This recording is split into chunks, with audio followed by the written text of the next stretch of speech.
ڈال دیا کہ میں بہت باشعور ہوں.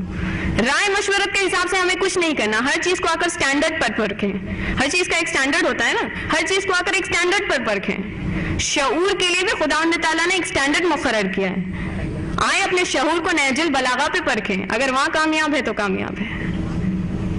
آئے اپنے شعور کو قرآن مجید پر پرکھیں, اگر وہاں کامیاب ہے تو آپ کامیاب ہیں.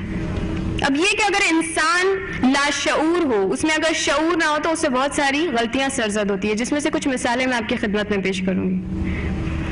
ایک خاتون کو لے لیجیے, تعلیم یافتہ خاتون ہے, working class, non working class, جو بھی ہم مان لیں.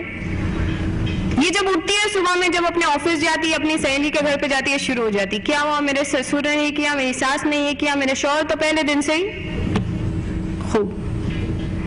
یہ در حقیقت کیا کر رہی ہے؟ یہ اپنے آپ کو رسوا کر رہی ہے, اپنے آپ کو ذلیل کر رہی ہے, اپنے گھر کے رازوں کو فاش کر رہی ہے.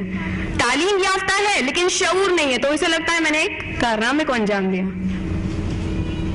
امام خمینی رحمۃ اللہ علیہ نے جب کہا کہ میں انقلاب اسلامی برپا کر کے رہوں گا, خوب یہ کہو تنہا انسان ہے اتنا بڑا دعویٰ کر رہا ہے. شاہ کے لوگ آگے بڑھے, کہا ٹھیک ہے مان لیتے ہیں, آپ کیا کر رہے ہیں, انقلاب اسلامی آپ برپا کریں گے, لیکن یہ بتائیے آپ کی فوج کہاں ہے, آپ کا لشکر کہاں ہے, آپ کا اسلحہ کہاں ہے؟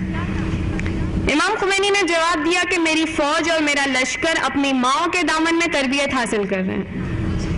یہ اپنے آپ میں ایک بہت بڑا جملہ ہے, اگر آپ تفکر کرنے کی کوشش کریں. یہاں آئیے اور اپنی عظمت کو سمجھیے, یہاں آئیے اور اپنے مقام کو سمجھیے کہ کیا مقام ہے آپ کا ہر لیول پر, یا وہ آپ کے گھر میں ہو یا کہیں پر بھی ہو, معاشرے میں ہو, قوم میں ہو, ملک میں ہو, انٹرنیشنل لیول پہ ہو, کہیں بھی. اور وہی ہوا 15-20 سال کے بعد, وہی جنریشن اٹھا اور انقلاب اسلامی برپا ہوا.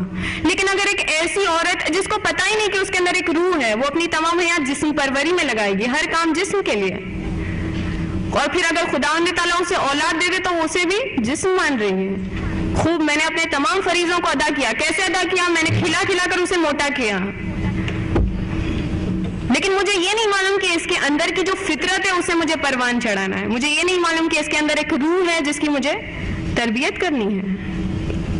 یہ لاشعوری کے نتیجے ہے. قرآن مجید میں خداوند تعالیٰ فرما رہا ہے کہ بنی اسرائیل کی قوم تعلیم یافتہ قوم ہے, لیکن پھر بھی غلط کاموں کو انجام دیتی ہے. خوب کیوں؟ کہا آخر میں لا یشعرون, ان میں شعور نہیں ہے, شعور موجود نہیں ہے, اور اس لیے غلط کاموں کو انجام دیتی ہے. خوب ایک انسان جس میں شعور نہ ہو, اس انسان کو ہم کیا کہیں گے؟ اس انسان کو ہم احمق کہیں گے. احمق کا مطلب بے وقوف انسان. بے وقوفوں کے شر سے انبیاء نے پناہ مانگی, اولیاء نے پناہ مانگی, ائمہ نے پناہ مانگی. بے وقوف انسانوں کے بارے میں ان سے مشورت نہ لو, ان کے ساتھ دوستی نہ کرو, ان کے درمیان میں نہ بیٹھو, ان کے ساتھ رشتہ نہ کرو. خوب یہاں پہ بھی کیا ہوتا ہے, دین آ کے ایک معیار رکھتا ہے, کلچر آ کے ایک معیار رکھتا ہے. کلچر آ کے کیا معیار رکھتا ہے؟ کہتا ہے اگر لڑکی یا لڑکے کو بیاہنا چاہتے ہو تو جاؤ دیکھو بینک بیلنس کتنا ہے, کتنے بنگلے ہیں, کتنی گاڑیاں ہیں, کتنا حسین اور خوبصورت ہے, کتنی آبائی دولت ہے اس کے پاس موجود ہے. آپ کو آئیے دیکھیے دین کیا کہتا ہے. دین کہتا ہے جائیے دیکھیے کہ اس انسان میں کتنا شعور ہے, جائیے دیکھیے یہ انسان کتنا دیندار ہے. لیکن جب ہم دین کی معیار کو ہٹا کر کلچر کی معیار پر اپنے بچوں کو بیاہتے ہیں, پھر پچھتاتے ہیں, پھر روتے ہیں. کیا ہوا؟ قسمت پھوٹ گئی.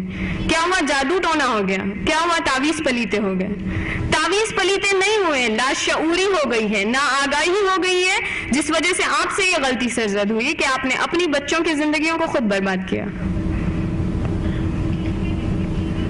اب یہ کہ اس شعور کو حاصل کرنے کے لیے ہمارے پاس کئی سورسز اویلیبل ہونے چاہیے, ریسورسز ہونے چاہیے. خوب ہے ہمارے پاس, کمی نہیں ہے. قرآن مجید کھولیے, نہج البلاغہ کھولیے, ائمہ اطہار کی سیرت کھول کر دیکھیے. ایک نئی دنیا میں قدم رکھیں گی آپ, ایک نورانی دنیا. قرآن مجید جھوم جھوم کر نہ پڑھیں. قرآن مجید جب پڑھیں تو ساتھ میں اس کا ترجمہ پڑھیں, اور پھر کسی باشعور انسان سے جا کے پوچھیں کہ اس آیت سے میں کیا لوں, کیا کہنا چاہتی ہے. ہماری ہدایت کے لیے ہی نازل ہوا ہے قرآن. پھر پریکٹس کریں اسی چیز کی, کوشش کریں. ہم کہتے ہیں نا پریکٹس میکس مین پرفیکٹ. خوب, تو کوشش کریں. پھر انشاءاللہ آپ کی زندگی میں ایک ایسا موڑ آئے گا جہاں آپ کو احساس ہوگا کہ مجھ میں شعور آ گیا ہے, میں باریکیوں کو سمجھ سکتی ہوں, میں صحیح اور ناصحیح کے درمیان کے فرق کو سمجھ سکتی ہوں. وہاں کا سب سے پہلے اپنے مقام کو سمجھیں, وہاں کے سب سے پہلے اپنی عظمت کو سمجھیں.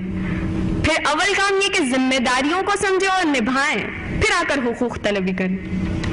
یہ نہیں کہ پہلے سے حقوق طلبی کا ہم لوگ نعرہ لگا چکے. میں نے کہا کہ اگر ذمہ داریوں کو ادا کیے بنا آپ حق کے نام پر یا آزادی کے نام پر کچھ طلب کرتے ہیں تو وہ صدقہ و خیرات ہے. انشاءاللہ اس امید کے ساتھ کہ خداوند تعالیٰ ہمیں توفیق دے کہ ہم ایک ایسی نسل کو پرورش دے سکیں جسے اسلام پر قربان کر سکیں. انشاءاللہ ہمیں خداوند تعالیٰ شعور دے تاکہ ہم دین حقیقی کو پہچان سکیں.